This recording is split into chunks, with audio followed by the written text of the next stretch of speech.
मुझे ये बिल्कुल नहीं पसंद कि मैं तुम्हें ये जिम्मेदारी दूं, क्योंकि जिम्मेदारी जिसके हाथों में होती है वो सिर्फ अपने बारे में नहीं सोचता बल्कि दूसरों के बारे में भी सोचता है। और दूसरों की खुशी के लिए अगर हमें कोई काम करना पड़े तो हमें कर लेना चाहिए। और नव्या के अंदर वो सब है।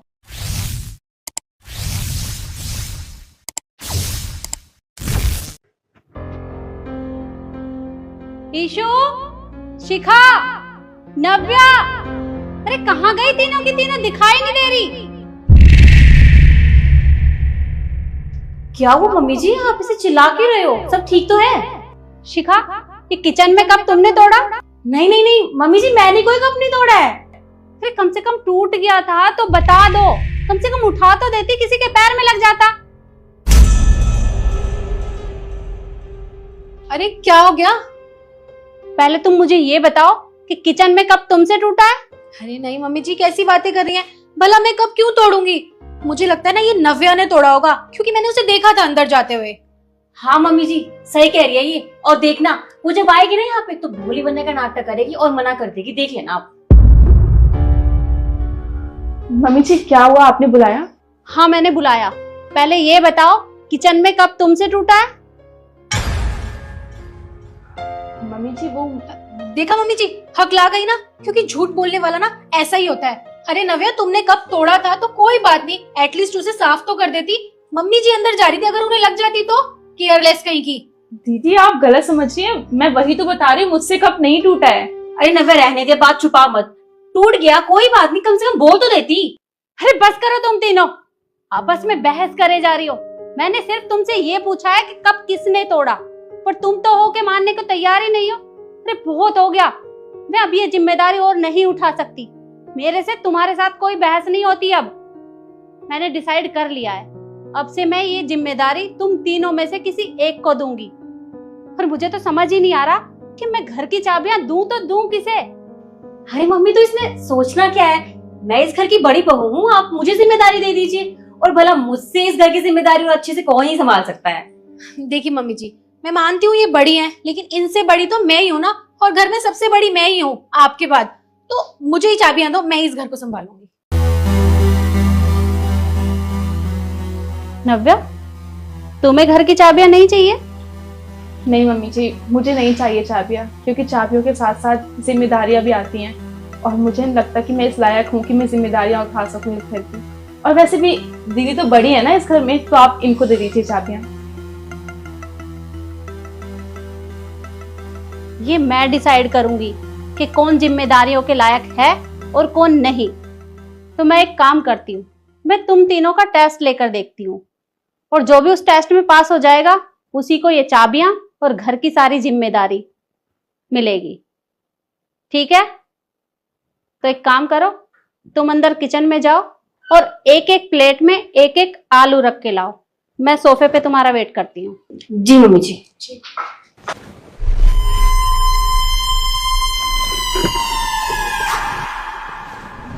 अब तुम तीनों सोच रही होगी कि मैंने ये आलू किस लिए मंगवाए हैं।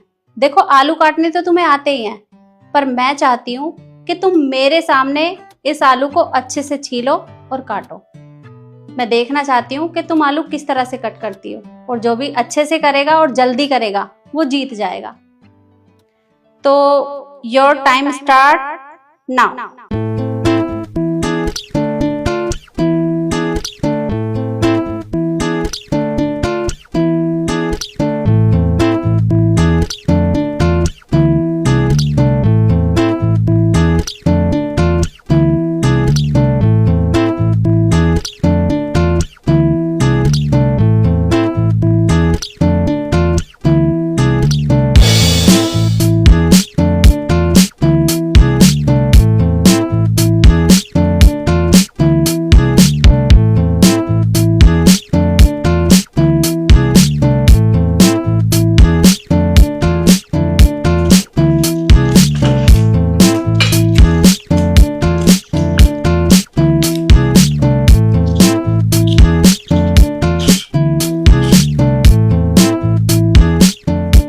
स्टॉप।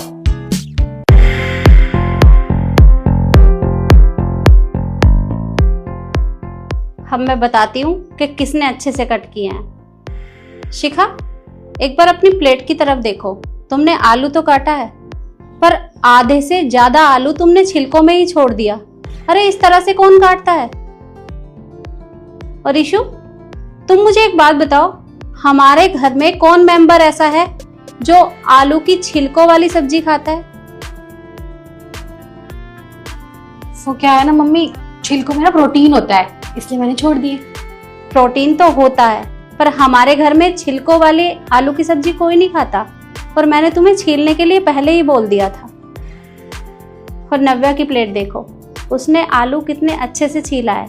भले ही उसने पूरा कट ना किया हो, लेकिन उसने कितनी सफाई से उसे छीला है। और इससे ये तो साबित होता है कि उसे किचन का काम बहुत अच्छे से आता है। और इस राउंड में नव्या ही विजेता है। और दूसरी परीक्षा के लिए मैं थोड़ी देर बाद तुमसे मिलूंगी। ठीक है मम्मी जी।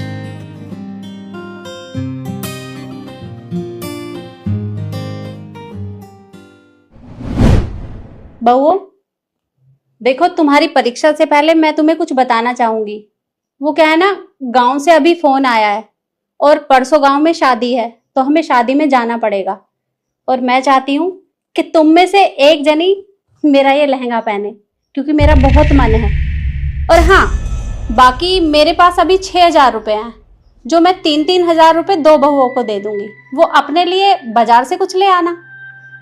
तो ईशु, तुम घर की सबसे बड़ी बहू हो, तुम एक काम करो, तुम ये लहंगा पहन लेना, और ये दोनों तुमसे छोटी हैं, तो ये बाजार से कुछ ले आएंगी अपने लिए। सॉरी मम्मी जी, पर मैं ये लहंगा नहीं पहन सकती। देखो तो सही कितना ओल्ड फैशनेबल है। और मैं तो ये साड़ी भी इतनी मुश्किल से पहनती हूँ। एक काम करो, आप मुझे पैसे दे दो ना, मैं अच्छी सी साड़ी ले आऊंगी एक। कोई बात नहीं। शिखा बेटा, तुम इसे पहन लेना, ये दोनों अपने लिए कुछ ले आएंगी। मम्मी जी, पहनने को तो मैं पहन लेती, पर वो क्या है ना, बाहर गर्मी बहुत है और मैं इस तरह का लहंगा कभी पहनती नहीं हूँ, और कलर बहुत डार्क है इसका। तो सॉरी मम्मी जी, आप मुझे पैसे दे दीजिए ना, मैं कुछ खरीद लूंगी, पर ये लहंगा नहीं पहन सकती। कोई बात नहीं। नव्या बेटा, तुम्हें भी पैसे चाहिए होंगे। नहीं मम्मी जी, मुझे आप लहंगा दे दीजिए, मैं पहन लूँगी इसे। और वैसे भी इस लहंगे से आपकी बहुत सारी यादें जुड़ी होंगी, और इसमें आपका प्यार और आशीर्वाद भी होगा, तो मुझे कोई दिक्कत नहीं इसे पहनने में। और अगर मेरे ये लहंगा पहनने से आपको खुशी मिलती है, तो मैं आपकी खुशी के लिए ज़रूर पहनूंगी। वैसे भी ये इतना बुरा भी नहीं है, बहुत अच्छा लगेगा। लाइए। ठीक है, पर तुम्हें ये लहंगा पहनने की कोई जरूरत नहीं है। मैं तो सिर्फ तुम तीनों का टेस्ट ले रही थी। क्या आप हमारा टेस्ट ले रहे थे? पर मम्मी जी, पहले बताना तो चाहिए था ना।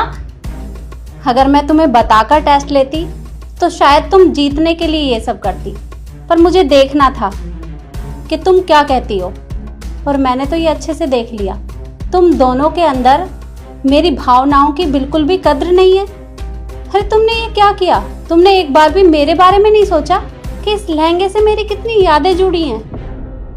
पर कोई बात नहीं, देखो, संस्कारी तो तुम हो, पर तुम्हारे अंदर दूसरों की भावनाओं को समझने की बिल्कुल भी क्षमता नहीं है। और मुझे ये बिल्कुल नहीं पसंद कि मैं तुम्हें ये जिम्मेदारी दूं, क्योंकि जिम्मेदारी जिसके हाथों में होती है वो सिर्फ अपने बारे में नहीं सोचता, बल्कि दूसरों के बारे में भी सोचता है। और दूसरों की खुशी के लिए अगर हमें कोई काम करना पड़े तो हमें कर लेना चाहिए। और नव्या के अंदर वो सब है। उसने मेरा लहंगा पहनने को बोला, और मैं अच्छे से जानती हूँ कि वो इस जिम्मेदारी को बहुत अच्छे से संभालेगी।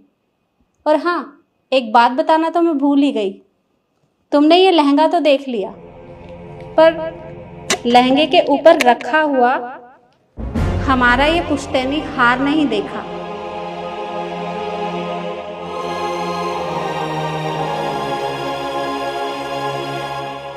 जो कि नव्या का है। अरे नहीं मम्मी जी, कैसी बातें करिए आप। मैं हूं ना, मैं पहनूंगी इस लहंगे को, और मुझे अच्छा लगता है वैसे भी ये। हाँ मम्मी जी, मैं भी पहन लूंगी, मुझे कोई दिक्कत नहीं है। बल्कि मुझे कलर कितना अच्छा लगा इसका, आप मुझे दे दीजिए, मैं पहन लूंगी। अरे बस करो तुम दोनों। अब जैसे ही तुम्हें पता चला कि इस डिब्बे के अंदर हार है, तो तुम झट से तैयार हो गई, और अभी तक तो इस लहंगे की कितनी इंसल्ट कर रही थी। एक बार भी तुमने मेरे बारे में नहीं सोचा। अब से ये सारी जिम्मेदारी, घर की चाबियां, ये सब नव्या की है।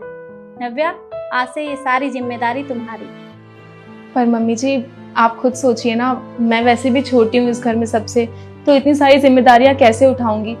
आप इतनी सारी जिम्मेदारियाँ मत दीजिए ना मुझे। अरे बेटा, तुम घबरा क्यों रही हो? मुझे पूरा यकीन है कि तुम इस घर की जिम्मेदारी को बहुत अच्छे से संभालोगी। इधर आओ। ये लो बेटा, और आज से ये सारी जिम्मेदारी तुम्हारी।